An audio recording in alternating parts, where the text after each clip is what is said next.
आज का वीडियो आपके दिमाग का लोड बहुत कम करने वाला है क्योंकि कई बार आप इसीलिए परेशान होते हो क्योंकि आपको ऐसा लगता है कि बहुत ज्यादा काम है, बहुत जल्दी डेडलाइन है और आपको अकेले पूरी दुनिया को फेस करना है। और मेरा पर्सनली एक कोट है कि please do not ever suffer alone. अगर किसी चीज की जरूरत पड़ी है तो प्लीज कॉल उठा के मुझे कॉल कर दो या अपने दोस्त को कॉल कर दो। कभी भी जिंदगी में अकेले सफर मत करना। और इसका रीजन ये है कि हम स्कूल में या अपने जॉब में जब भी खुद को देखे तो हम सामने वाले को एज अ कॉम्पिटिशन देखते हैं, एज कोलैबोरेशन नहीं। रिजल्ट ये होता है कि आप बर्न आउट होते हो, इनएफिशिएंट फील करते हो, अकेले हो जाते हो और फिर आपका काम में भी दिल नहीं लगता और आपको मजा भी नहीं आता क्योंकि जिंदगी का मजा लोगों के साथ आता है। और क्योंकि इस चैनल पे हम प्रोडक्टिविटी की बात करते हैं तो ये समझना जरूरी है कि प्रोडक्टिविटी एक सोलो स्पोर्ट नहीं है, ये एक टीम स्पोर्ट है जिसके अंदर लोग हर जगह से आते हैं और फिर उनके आइडियाज लेके, उनकी हेल्प लेके, उनकी समझ लेके आप ज्यादा प्रोडक्टिव बनते हो क्योंकि उन आइडियाज की वजह से आप बेहतर काम कर पाते हो। फिलोसफी हमें बताती है कि हर एक चीज इंटरकनेक्टेड है और जब हम इस चीज को भूल जाते हैं ना तो सारा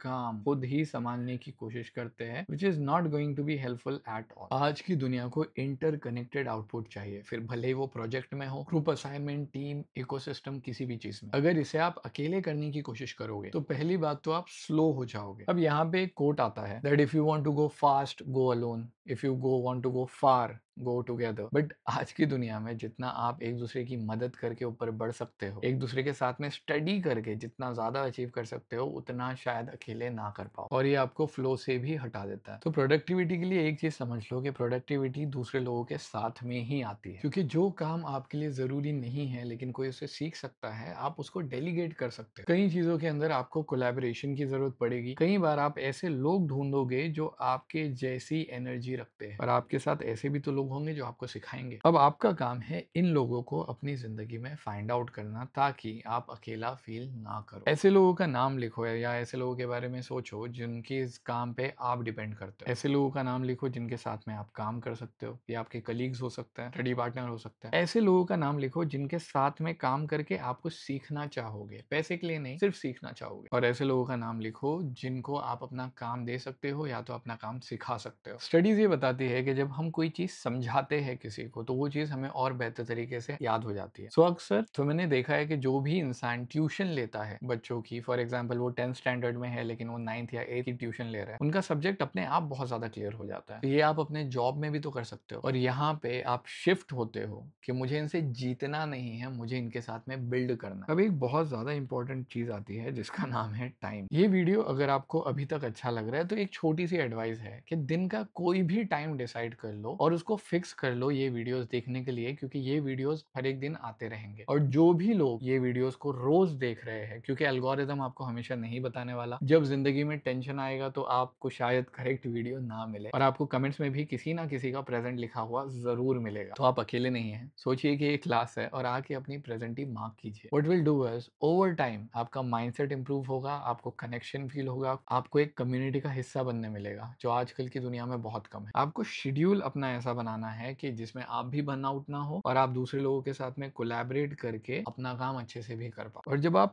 इस सिस्टम पे रिलाई करोगे ना तो आपका बर्नआउट अपने आप कम हो जाएगा। बहुत ज्यादा आसान होता है जब सुबह में जिम जाते वक्त कोई दोस्त आपके साथ चले और अगर आप घर पे आपका जाने का दिल नहीं हो रहा है तो वो नीचे से चिल्लाए या फोन कॉल करे, आपका जिम मिस करना बहुत कम हो जाता है सिर्फ इस वजह से। तो आपके लिए क्वेश्चन है कि ये कौन लोग हैं आपकी जिंदगी में जो आपको प्रोडक्टिव बनाते हैं। आपकी फैमिली हो सकती है, आपके दोस्त हो सकते हैं, आपके बैचमेट, क्लासमेट हो सकते हैं। मुझे याद है 12th में मेरा एक दोस्त था, हम लोग क्लोज फ्रेंड्स नहीं थे लेकिन उसका अकाउंट बहुत अच्छा था। तो जब भी मुझे कोई चीज समझ में नहीं आती थी तो मैं उसको कॉल करता था और फिर वो वही टाइम पे बुक खोल के अपना सम सॉल्व करता था, मैं यहाँ पे अपना सम सॉल्व करता था फोन के ऊपर और आराम से पढ़ाई बिना किसी टेंशन के हो जाती। और अगर आपको ऐसी इन्फॉर्मेशन अच्छी लगती है तो यहाँ पे 4 किताबें मैंने पूरी डिटेल में हिंदी में समझाई है पेज बाय पेज, जिसको आप चेक कर सकते हो। See you in the class and अच्छा लगे तो दुआ में याद रखना।